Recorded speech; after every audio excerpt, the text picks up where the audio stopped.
Welcome, everybody. I'm Dave Eddleman with the Alexander Group, and I'm here today with Dawnet Beverley, Executive Vice President, Global Capital Markets with Donnelley Financial Solutions. And we're here today to talk about some recent trends in financial markets.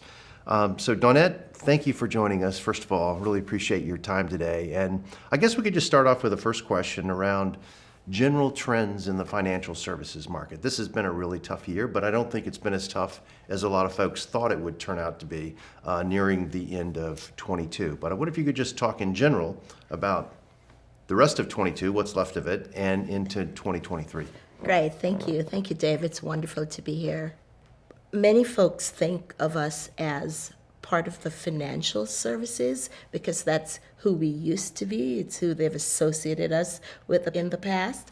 I'd like to think of us and just reframe it a little bit as the trends that we're seeing in the financial solutions industry. Because as you know, 6 years ago, we separated and became our own public company and named ourselves DFIN Solutions, and a lot has happened. The first big trend, I would say, is just how people view their work, how our employees, many of whom have been long-standing, decades long even, how they view their role in coming to work. Certainly, with COVID impacting the world as it did, many folks just thought about work differently, and they expected us, the industry, to also think about work differently. So instead of emails and in-person meetings, folks really wanted us to embrace the digital transformation. They wanted to be able to get a text. They wanted to be able to have an app to log on to see where they should show up. They wanted us, the company, to understand how clients were adjusting to the trends, how differently they were working. You and I were talking earlier about real estate. For example, that was often the biggest or the top two biggest cost of every company. Well, we shed real estate. We didn't need to anymore because no one was gathering in a building. They were on Zoom or on Teams. So the whole digital transformation, I think it's a trend that I believe is going to be continuing. You heard about SPACs, and in 2020 and 2021, I think some reports say there were over 600 SPACs. Who would have thought during COVID, these special purchase acquisition funds were a way that people could access the capital markets easily to do their deals. Groups of people got their funds together, and then they had money to go find companies to buy. And many of them have been hugely successful. And that was a big reason of a huge financial success in 2020 and in 2021. We could never have predicted that. Now, 2022, different story. They have tapered off significantly. And the third trend, which is an exciting one for me personally and for us at DFIN, is that because strategically we said we were going to be a software company, we were transforming from the financial services to a SaaS business, it helped us because our focus in 2022 is really to make sure that our software products, Venue, Active Disclosure, eBrevia as an example, that was our focus, and Right. that we were getting recurring revenues.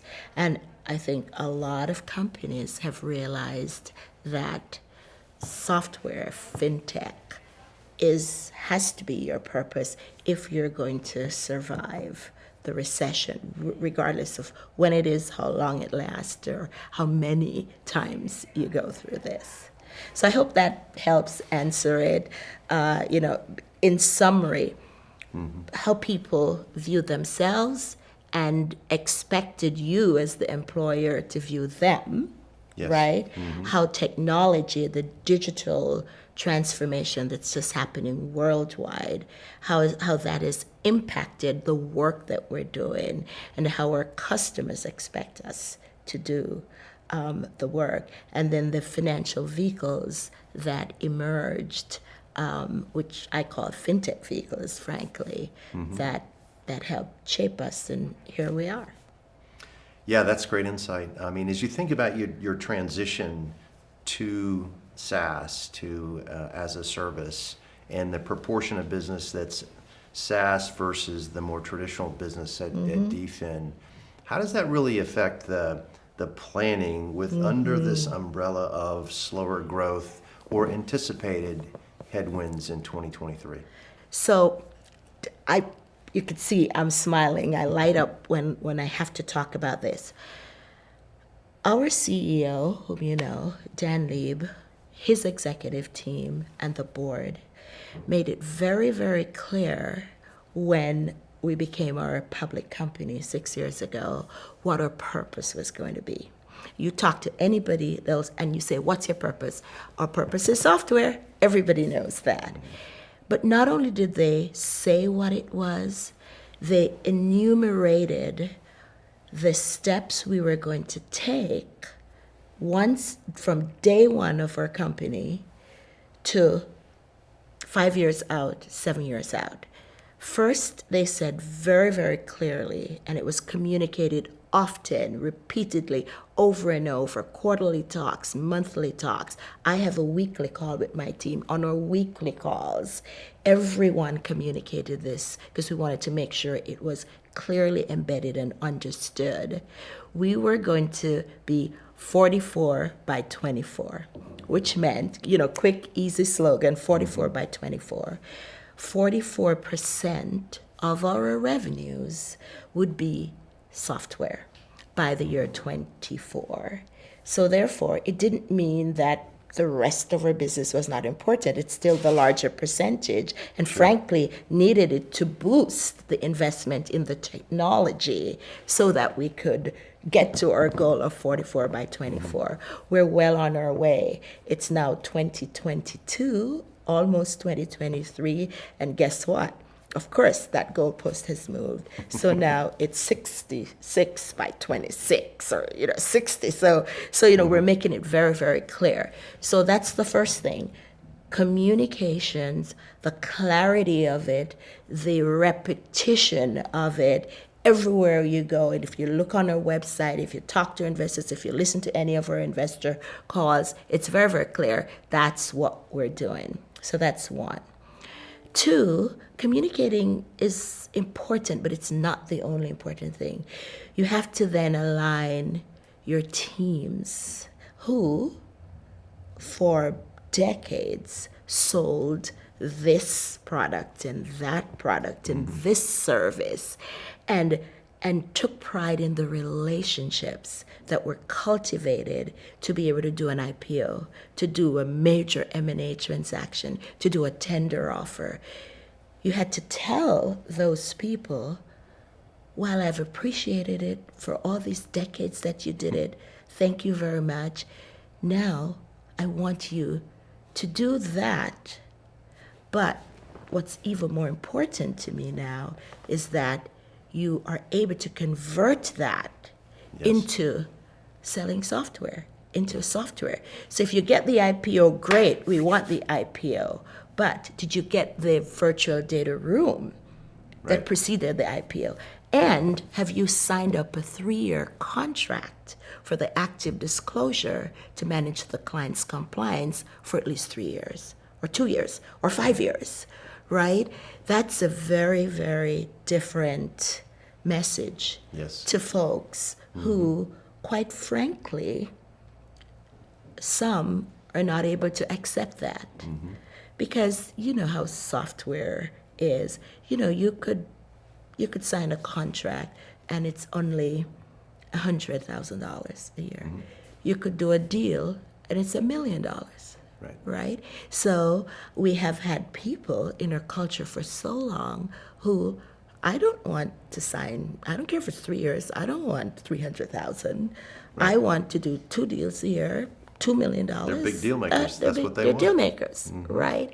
So managing the people has been, I would say, our biggest, I'm not going to say challenge, I'm going to say opportunity.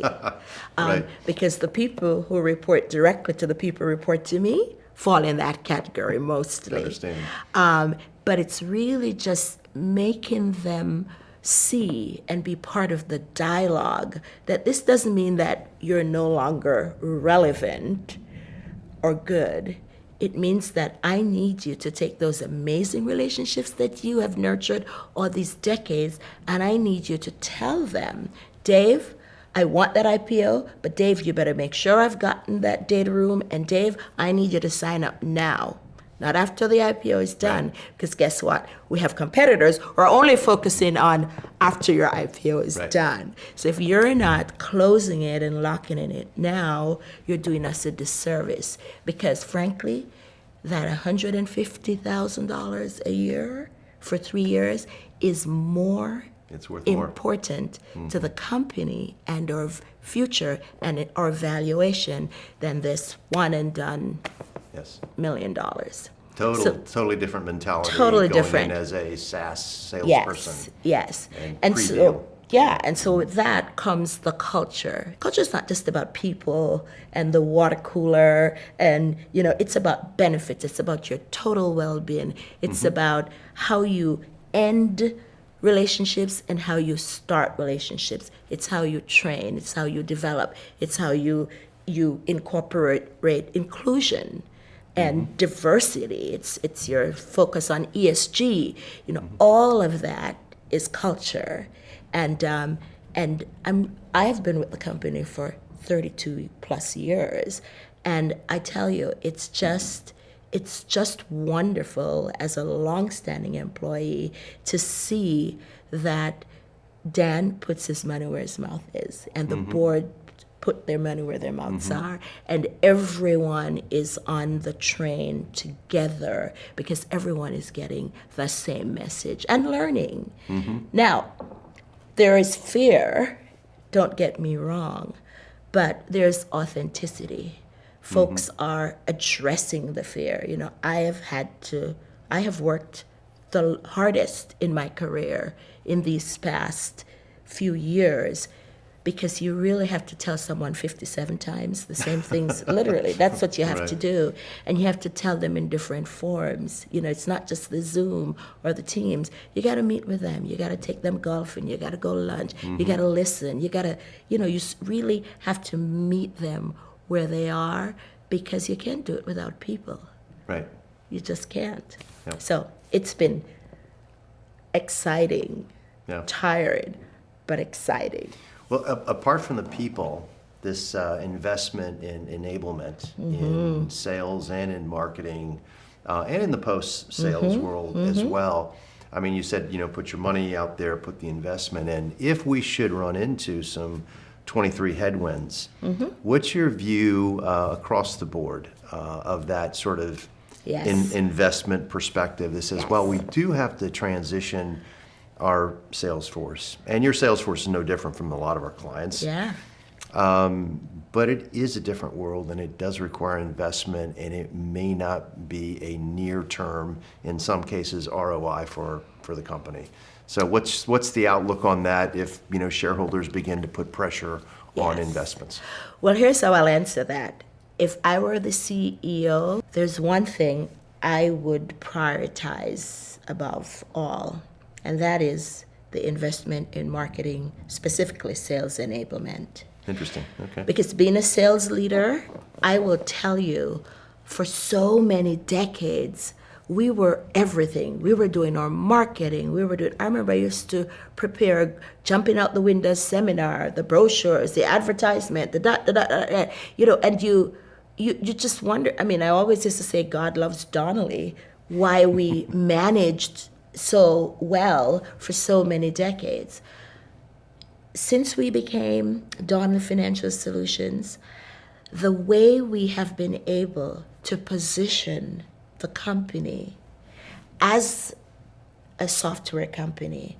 We could never have done it without the leadership and the investment of our sales enablement marketing folks.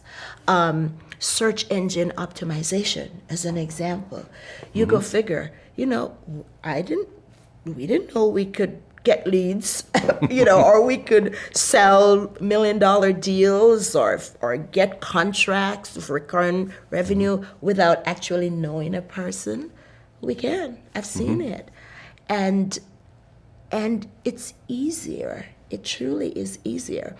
Sales reps fear that, okay, it's going to replace me. It's not. It's going to enhance your ability and increase your sales. So I'm a huge proponent of that. And short term or long term, that's the area that we absolutely must invest in, because you have to invest. You can't that. You just have to do that.